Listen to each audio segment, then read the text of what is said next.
Your mindset controls everything. It is the most powerful tool that you have because everything that you do, start and create it, starts with a thought, which then transforms into an intention, which is followed by an action.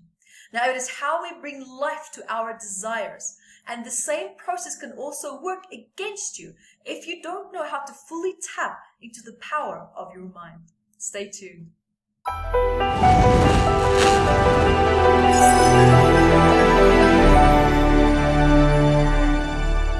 Hi, my name is Evette Rose, author and founder of Metaphysical Anatomy, and welcome to today's talk, How to Avoid Failure. Now, in order to avoid something, you actually need to understand an aspect of the origin of it first.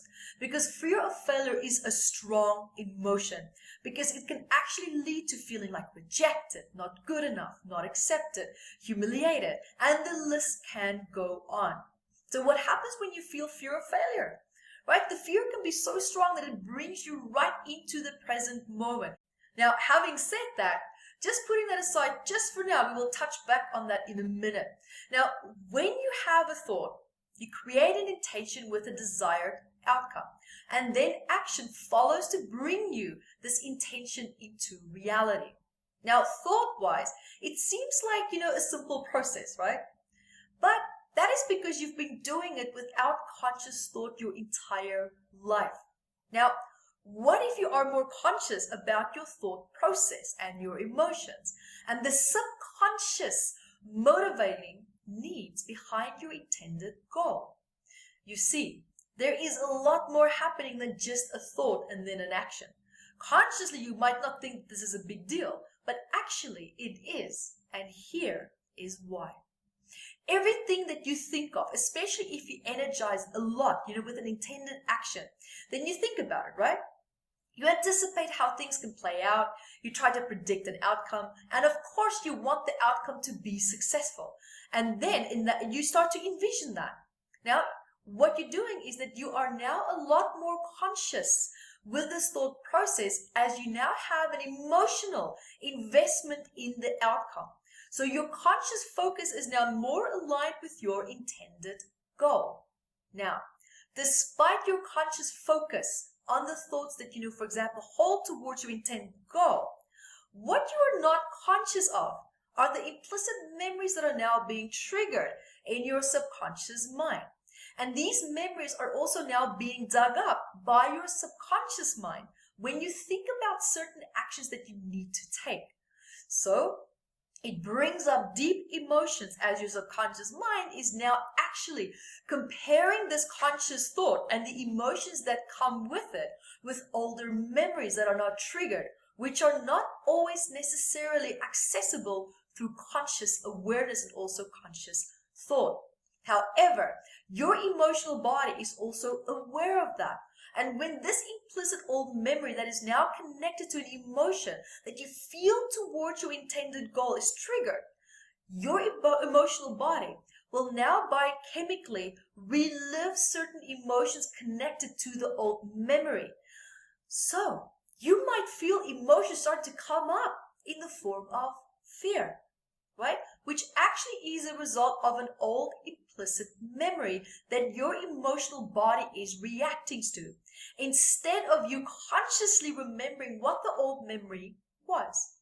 Now, let me share with you an example. Let's say in this case that you are an athlete, right? And you exercise regularly because, of course, you want to win the race, right? You exercise, you want to become fit, you want to become strong. And so your race is now just in a few weeks' time. And you envision yourself winning this race. And of course, this is the conscious intention. That is what you want. Now, on the day of the actual race, you're struck with fear. Fear of failure. Now, your thoughts are still set on a positive mode, right? Because you know at the race, you feel the adrenaline coming, you feel a sense of excitement. However, you are overcome with fear and panic. Now, these emotions are also being felt by your emotional body as they are now reacting to older memories that have been triggered by the race event. And as you know, starting to get ready to do the actual event. Now, in this case, for example, subconscious memories linked to times when you were in a competitive environment and you perhaps failed and felt rejected by people whose approval you needed. So now you have old subconscious trauma that's being triggered, which is now associated with fear of rejection. So deep down in this example, you could also be feeling that it's actually a very old, painful memories of rejection in the past. However, consciously, you don't make the connection, right? And instead, you interpret the fear and the panic that you're feeling in the present moment with fear of failure. However, biochemically, your body is reacting to an old rejection memory, right? So presently, your emotional body is now fearing being rejected again, and yet your conscious mind interprets this as fear of failure because you didn't have conscious access to the fact that you were indeed now reacting to an older memory, which is directly influencing your performance and also your ability to stay calm and focus on winning the race. So let's now explore 5 top factors that you can have in your life that can have an impact on your confidence, also on your fear of failure. And then I will discuss 5 tips how to avoid failure. So factor 1, parents and influential people, right? If you had a challenging relationship with them, then yes, chances are very high that you're always going to consciously or subconsciously be living in fear of failing your parents' standards. And the more emotionally absent they were, the more you will stress about failing at something because your emotional relationship with them is already so strained that you're trying to do everything right in order to not create more strain or more distance. Now, as everything in life, you also have a threshold, right? So how much of the strain are you willing to put up with? So here, you can go 2 ways, right?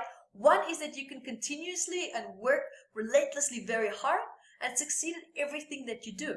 And then you can go the other way, right? You can throw in the towel and you can just go your own way, thinking that you've let go of needing to show them that you are worthy and capable. And subconsciously now what happens is you project your need for approval onto other people. Meaning you overcompensate now by doing things to show that you have value in your life and that you can succeed. But now you're just repeating the same patterns, just with a different audience. Factor number 2, your subconscious memories also play a very big role, right? So old negative thoughts about success, about failure are coming back. It's coming full circle into your present life through the subconscious mind, and memories now being triggered through your environment. And these memories are normally associated with times when you tried to do something and perhaps your parents or influential people didn't fully support your vision, or probably they even spoke fear into you, right? They spoke fear of failure into you. And their judgment, which is of course an echo, a reflection of their own limitations that they projected onto you, because just because they can do something doesn't mean that you can do it, but you accepted their limitations and then it becomes who you are. Right? So you see how it all starts to fit into the picture. Now, just a small recap. Their fear of failure is no longer your fear of failure. It is no longer your reality. Because in that moment, you did lose your power at some point and you gave your power away to people with their own limited thought patterns. Right? And that's now having an influence on you, which is now dominating your inner world. It's dominating your confidence, which of course is going to reflect back out to your outer world and what you also subconsciously now align yourself with. Meaning, you could also now, for example, find yourself always in circumstances or in the company of people who's always challenging your confidence. Let's say in the past, for example, you were surrounded by unsupportive people. Then chances are very high that you will feel drawn. You'll have a very strong pull to people in the future who hold the same attitude towards you. Right? So now you're stuck again in unsupportive dynamics. So here you see now how you can go into 2 different directions, right? You can either become submissive and surrender to the negative influences, or you can then just try to work harder to overcome the influence of your negative environment. And then we have factor 3, right? So fear of failure can also be an addiction, right? The adrenaline, the stress hormones of the fear can actually become very addictive. This is also when you subconsciously need to feel and the fear of failure in order to really start to avoid it. But actually, it's just giving you, helping you to achieve your goals, because you feel confident that you can in fact achieve it without needing a fear as a motivator, right? So this approach is almost like a double-edged sword, and it can sabotage your ability to clearly think, right? And also make grounded decisions and to execute your goals successfully. Factor 4, your thoughts are now also aligning you with the outcome, right? Think of that, for example, if you think of your goal and you also hold the fear, then your positive thought can actually become associated with the fear that you feel. So even though you are thinking of a positive goal, it can trigger a negative emotion, because remember, what fires off together, in this case your thought and the negative fear that you feel, ultimately start to wire together.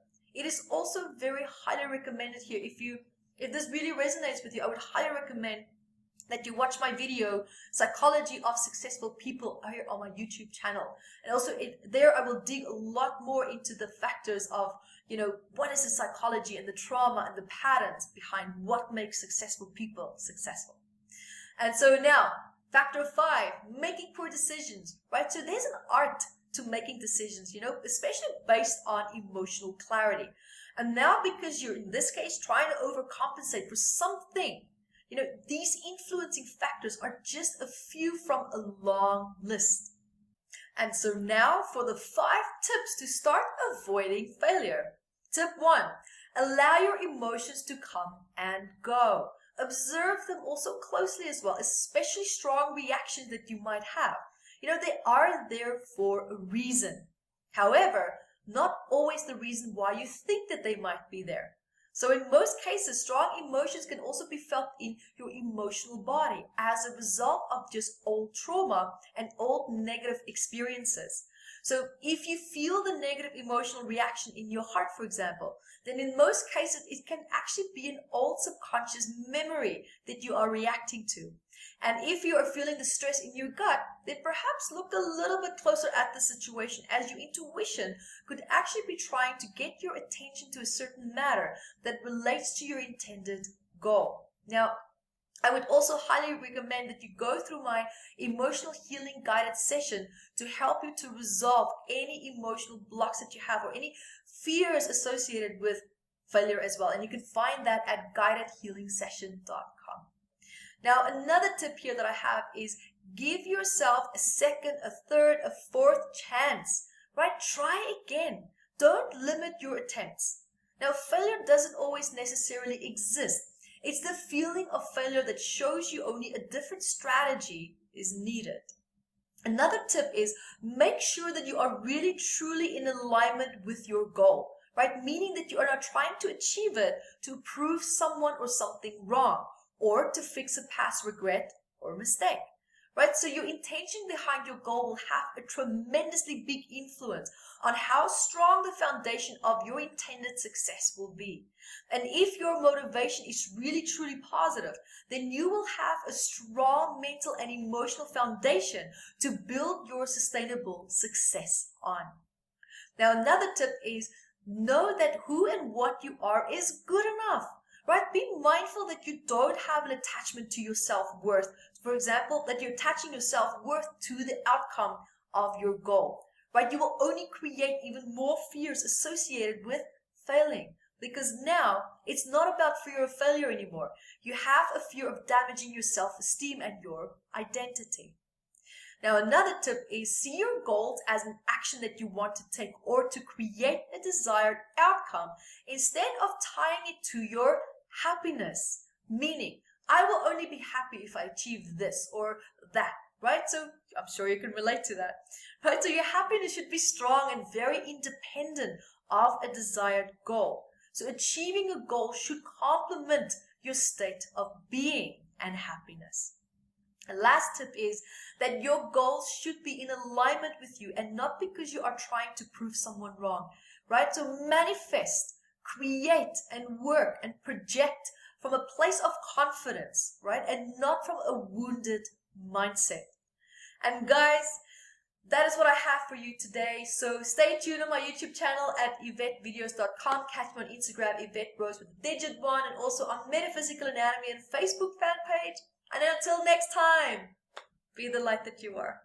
Hi guys, thank you for joining me, and remember to grab your copy of Metaphysical Anatomy on Amazon, 679 medical ailments. And I also wrote about the psychosomatic root causes of that, and I'm spoiling it because I even added key points for you to start looking at important questions that you can ask yourself to start improving your quality of life. And also remember to catch me on Instagram, Evette Rose 1 with the digit 1, and Metaphysical Anatomy on our Facebook fan page. Bye guys!